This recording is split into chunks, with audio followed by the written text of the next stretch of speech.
بسم الله الرحمن الرحيم. ولقد نادانا نوح فلنعم المجيبون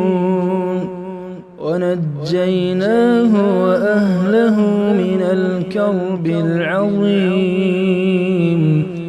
وجعلنا ذريته هم الباقين وتركنا عليه في الآخرين سلام على نوح في العالمين إنا كذلك نجزي المحسنين إنه من عبادنا المؤمنين ثم أغرقنا الآخرين وإن من شيعته لإبراهيم إذ جاء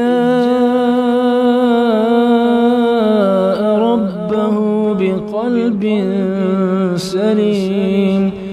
إذ قال لأبيه وقومه ماذا تعبدون أئفكا آلهة دون الله تريدون فما ظنكم برب العالمين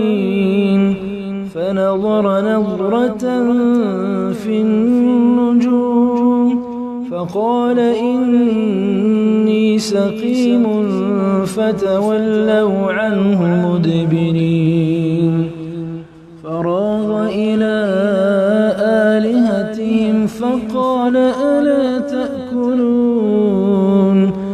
ما لكم لا تنطقون فراغ عليهم ضربا باليمين فأقبلوا إليه يزفون قال أتعبدون ما تنحتون والله خلقكم وما تعملون قالوا ابنوا له بنيانا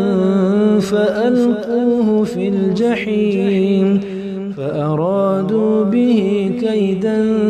فجعلناهم الأسفلين وقال إني ذاهب إلى ربي سيهدين رب هب لي من الصالحين فبشرناه بغلام حليم فلما بلغ معه السعي قال يا بني إني أرى في المنام أني أذبحك فانظر ماذا ترى قال يا أبت افعل ما تؤمر ستجدني